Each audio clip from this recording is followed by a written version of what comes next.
What does biorhythm respect look like?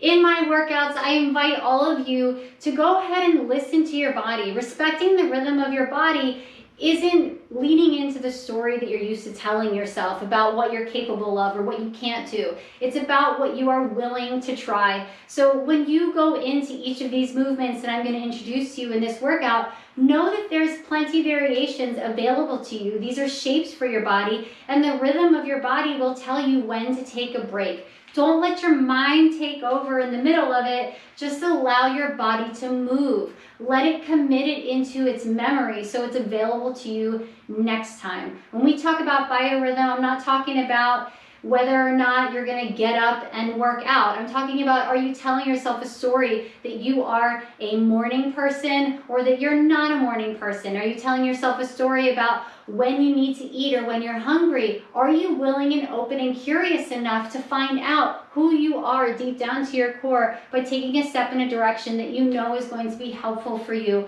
by asking your body to work today? So let's get started with the 4 movements that I have available to you. The first one is a cardio choice. So what are some things that are available to you? You could, for 1 minute, you can jog in place, right? We can loosen up in the upper body. We can ask our feet, what are you doing? Am I articulating through my feet? Am I allowing my heels to drop to the floor? We could switch that into butt kicks, moving the knees underneath of the body, right? Allowing the heels to come up towards the glutes, engaging hamstrings and back body, tucking his tailbone under. Now I've got my hamstrings and my butt working together to get my feet up off the ground, landing softly, crown of the head high. We can turn this into jumping jacks. This is your minute of work. So you set your timer for a minute, you make it happen. Lower impact, punch it out. 1 minute. Put on some music you love and you punch it out for that minute. Maybe you're jump roping. Choose what's going to work for you. Get your heart rate up. Next thing we're going to do is American kettlebells. So the kettlebell swing is broken into 2 different positions. We've got kind of a deadlift position here where when I lean my body forward, I'm engaging belly button to spine and reaching my hips back behind me, and I feel my hamstrings engage. Right? My back is almost at a tabletop, and if I have the weight in front of me, I can pick it up easily and swing it to forward. Now, in a Russian kettlebell swing, that's what it's going to look like. Today, we're doing American overhead kettlebell swings per side. So it looks a little different. I want you to hold the dumbbell in front of you with the top of your hand facing forward. You're going to bring your feet nice and wide. Then you're going to do the hinge over position, right? We're here. We're going to swing it between our thighs.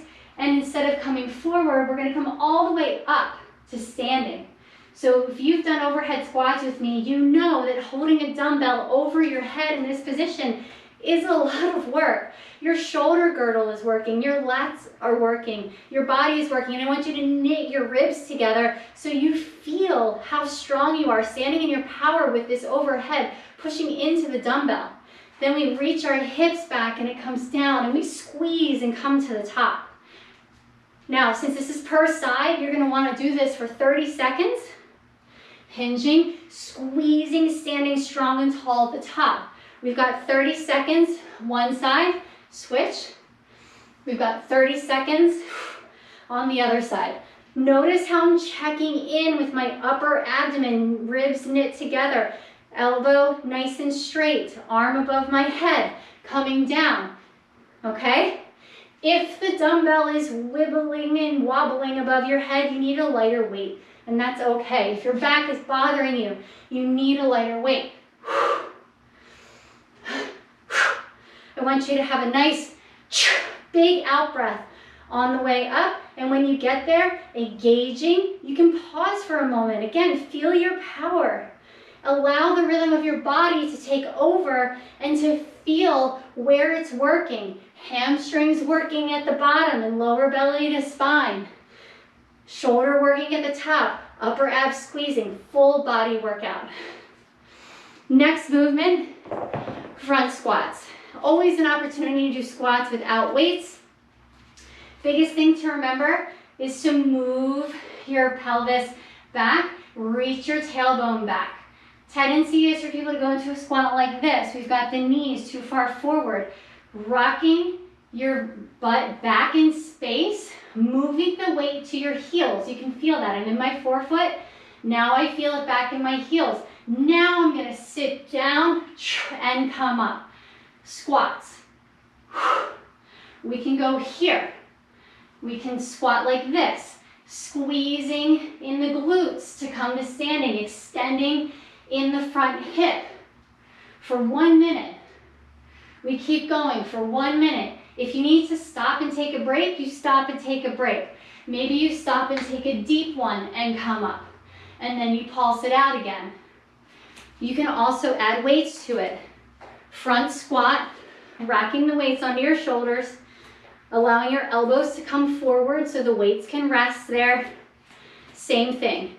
Butt comes back, sitting down, coming up. Now, a deep squat like this for a minute is a lot of work. So what do we do about that? We invite some pulsing, right? Maybe every fifth one, we decide, I'm gonna drop it down. Maybe you stay in the pulsing. Maybe you do it one time, 30 seconds in, come on down and come up. Make it available to you. What does the rhythm of your body need from you today? As long as your form is right, there's no wrong answer for that. Last thing, we're gonna do leg lifts and we're gonna do side bridges.